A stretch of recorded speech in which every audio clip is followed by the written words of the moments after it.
Le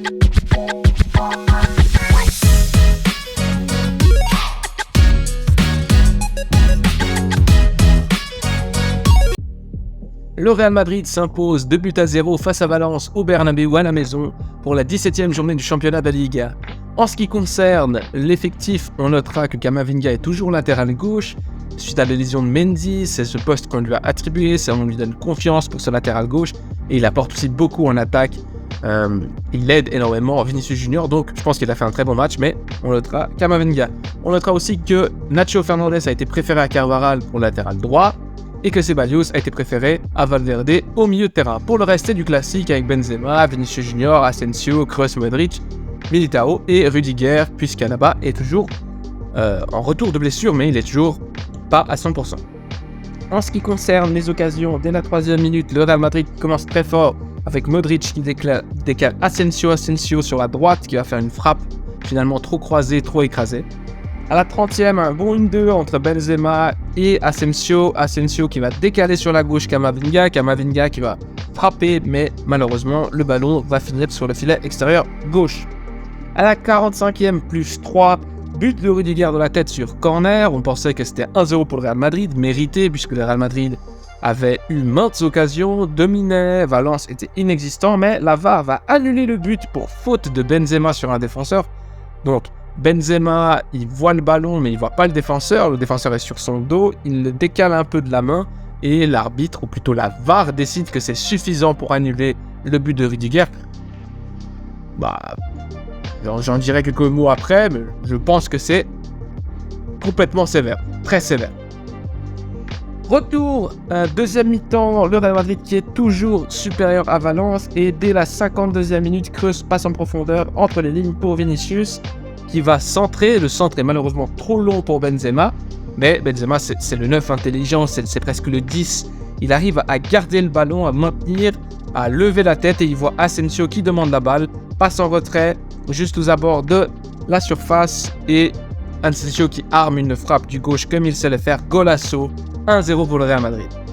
Seulement 2 minutes plus tard, le Real Madrid va doubler la mise avec Benzema qui fait une passe en profondeur pour Vinicius qui entame un solo run et qui va ensuite finir une petite frappe croisée à terre pour le 2-0.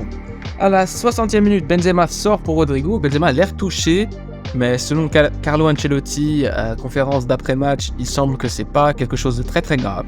Donc on espère pour le français. À la 71e minute, un pétage de plomb, donc c'est peut-être l'action du match, un pétage de plomb avec Gabriel Paulista qui vient juste balayer Vinicius Junior sur la gauche, il n'a aucune intention de jouer le ballon, c'est juste de la frustration pure et dure. Et donc il voit le rouge, mérité, je ne sais pas ce qui lui est passé par la tête.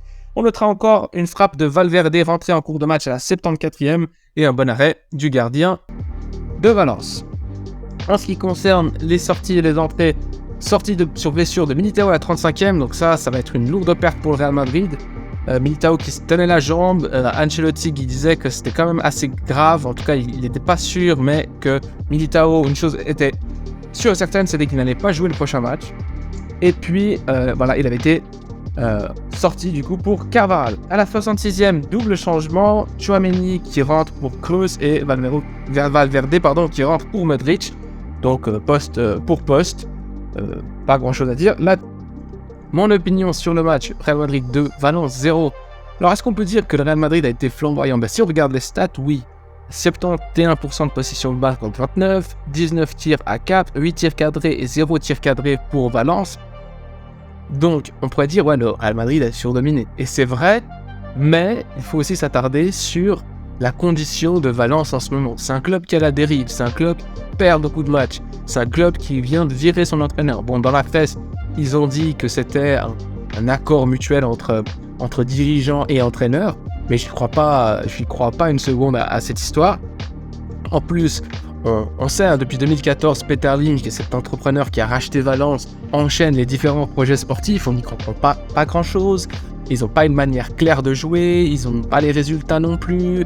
Il y a une afición, donc les fans de Valence qui sont pas contents, il y a des protestations, etc.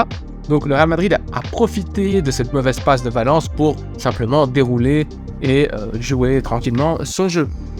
Ce qu'on notera dans ce match, c'est qu'il y a eu beaucoup de fautes quand même, 17 fautes du côté de Valence et 12 fautes du côté du Real Madrid, 3 cartons jaunes pour le Real, 1 carton jaune seulement pour Valence et 1 rouge. Le Real Madrid a eu quand même 3 ou 4 grosses occasions manquées, donc c'est peut-être le point le plus négatif du Real Madrid, c'est l'attaque. Peut-être, parce que même s'ils ont gagné 2-0, ils auraient pu gagner 3, 4, 5-0. Je pense notamment à une occasion d'Asensio en tout début de match, à la 2e, 3e minute, où il est tout seul et il n'arrive pas juste à connecter le ballon et à le mettre au fond. Donc ça, c'est pas ouf pour un joueur de classe mondiale, d'ailleurs. Enfin, classe mondiale. Asensio, quoi, c'est quand même un joueur du Real Madrid, c'est quand même un joueur qui veut rester, d'ailleurs, qui veut renouveler son contrat. Donc, on verra s'il reste ou pas. En tout cas, c'était une bonne performance de sa part. Et de tous les joueurs du Real Madrid, mais pas vraiment parce qu'ils ont été meilleurs, mais simplement parce que Valence n'ont juste pas été bons. Ils n'étaient pas là, ils perdaient les duels, ils étaient moins rapides, ils étaient beaucoup plus frustrés, etc. Donc on peut pas dire grand chose de ce match, mais juste peut-être une dernière chose, ce qui concerne les statistiques. Vous savez, il y a cette statistique du expected goals. Ils mettent 2,27 pour le Real Madrid et 0,19 pour Valence. Donc je sais pas comment ils construisent ces expected goals, ces buts attendus. Mais moi je pense que le Real Madrid aurait pu largement gagner 3-4-0. S'ils ne l'ont pas fait, c'est vraiment qu'ils ont manqué d'efficacité, manqué de réalisme aussi devant. Voilà, je crois que c'est à peu près tout ce que je voulais dire par rapport à ça. Ah oui, il y a eu quand même 2-3 choses qui font mal pour le Real Madrid. Il y a eu la sortie de Militao sur blessure. Militao, qui est peut-être le meilleur défenseur du Real Madrid en ce moment, il est partout, hein. Mais même des fois, c'est lui qui commence les attaques, il place, il monte beaucoup, etc. Donc, s'ils perdent Militao avec Alaba qui vient de revenir de blessure, ça risque d'être compliqué pour le Real Madrid, surtout parce que maintenant, ils n'ont plus Mendy, donc ils vont jouer avec Nacho, Alaba, Rudiger et Camavinga sur la gauche. Mais s'il y a une autre blessure, ça risque de devenir vraiment compliqué au niveau de la défense. Et là, il y aurait des critiques à faire aussi à Florentino, puisqu'il n'a pas du tout été clairvoyant, en tout cas de ce que je pense au niveau du marché des transferts. Il y a peut-être un joueur ou 2 ou 3 à acheter pour le banc, parce que quand tu regardes vraiment le Real Madrid, quand tu regardes le banc qu'ils ont, il n'y a personne. Et notamment Carlo Ancelotti qui le disait en conférence d'après-match, si je ne mets pas Rodrigo, alors qu'on ne lui a pas posé de question sur Rodrigo, si je ne mets pas Rodrigo, c'est parce qu'en fait, j'ai besoin de quelqu'un quand je regarde mon banc. C'est ce qu'il a voulu dire. Quand je regarde mon banc, j'ai besoin d'un joueur qui puisse faire la différence. Et Rodrigo a fait la différence pas mal de fois. Donc, j'imagine ce qu'il voulait dire, en fait, Ancelotti, c'est que j'ai personne sur le banc. Donc si je mets Rodrigo titulaire, après j'ai qui je mets Hazard, voilà, non, on va pas rigoler. Mais c'est quand même compliqué quand t'as des Mariano, des Hazard, des Valero, bref. Maintenant, on va passer sur une autre partie où je vais parler de 3 joueurs qui, pour moi, ont fait quand même un très gros match. Je vais finir cette vidéo par une section que j'appellerai Podium, une section où je vais aborder 2-3 joueurs sur les matchs et où je vais les classer, voilà, 1, 2, 3, et puis je vais leur dire voilà pourquoi j'ai préféré ce joueur. Ce joueur a été en vedette durant ce match, soit par une attitude positive, soit par une performance incroyable, soit par une qualité technique ou quelque chose qui a changé aussi dans l'évolution du joueur. Je vais commencer par Dani Ceballos. Alors Dani Ceballos, c'est un joueur qui prend de l'ampleur dans cette équipe du Real Madrid, qui peu à peu remplace un peu Modric, un Modric qui est souvent pas titulaire maintenant ces derniers matchs, ou alors qui est titulaire mais on le sort assez rapidement. Ceballos qui prend du terrain, Ceballos qui est un joueur qui est maintenant dans la fleur de l'âge, c'est un joueur qui a 26 ans quoi. Un âge parfait pour les footballeurs, pour performer.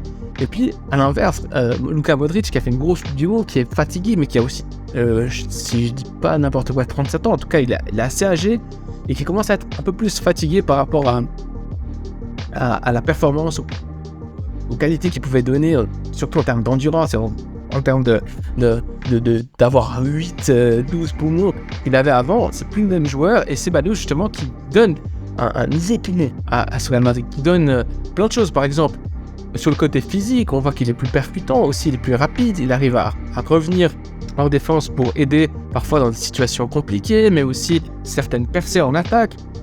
Donc il est à peu près partout, et c'est un joueur qui va prendre de l'ampleur, c'est un joueur qui fait du bien. Par rapport à ça, Ancelotti a dit qu'il savait, il avait déjà communiqué à Ceballos ce qu'il pensait de lui et aussi à la direction, et que c'était une question de temps. Et maintenant, c'était à la direction et à Ceballos de s'entretenir pour le contrat, et que c'était une question contractuelle finalement. Donc, ce qu'il voulait dire, je pense, ce que j'ai interprété, c'est qu'il veut que Ceballos reste au Real Madrid, qu'il veut renouveler Ceballos, et je pense exactement la même chose. Pour ça, Ceballos, c'est un joueur qui peut beaucoup apporter, tant défensivement qu'offensivement, et que ce serait un joueur qui à la longue pourra remplacer Luka Modric, en tout cas, je l'espère. Marco Asensio, c'est un joueur aussi qui a fait un très bon match dans le sens où il a marqué un golasso, donc une grosse frappe du gauche. C'est un joueur qui a été percutant, qui a trouvé des bonnes combinaisons avec Benzema, mais c'est un joueur qui est un petit peu difficile parce que c'est un joueur qui fait des matchs où il est transparent, où on le voit pas, ou même si on le voit, c'est pour l'année. C'est négativement en fait. Et là, il a fait une top performance, vraiment un très bon match. Le problème d'Asensio, c'est qu'il n'est pas régulier. En fait, Asensio, il peut faire 2-3 matchs où il est transparent, où il est même vraiment mauvais, et un match extraordinaire où il marque 2 buts, où il marque un but et une passe D, etc. Donc ce qu'on a toujours demandé à Asensio, c'est d'en faire plus. C'est-à-dire qu'il n'est pas assez complet. On demande à Asensio quand même d'être un top joueur. C'est un joueur de Real Madrid, c'est un joueur qui doit savoir dribbler, attaquer, un petit peu défendre, qui doit être endurant, qui doit être percutant, qui doit être effectif. Et bon, Marco Asensio, c'est pas trop le cas. Et donc c'est pour ça que c'est vraiment un joueur qui est divisé au sein des fans de Real Madrid. Certains le détestent et d'autres l'aiment bien.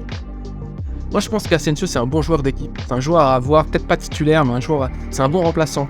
Et c'est un joueur que peut-être je mettrais pas titulaire, mais que je mettrais sur le banc. Et s'il me faut changer, ou parfois titulaire et parfois sur le banc en alternance, c'est un joueur qui peut t'amener de la dynamique devant, qui peut t'amener des bonnes combinaisons, qui a une grosse frappe. Donc Asensio aujourd'hui a fait une top performance et j'espère que ça va lui donner confiance et que si Ancelotti lui donne de nouvelles opportunités, qu'il continue sur cette lancée, mais ça m'étonnerait franchement. Et finalement Camavinga, je vais être assez rapide. Camavinga, en fait, je pense qu'il peut jouer à tous les postes. C'est comme Kimmich. Camavinga, c'est un joueur au milieu de terrain. L'autre jour, il avait joué en numéro 5.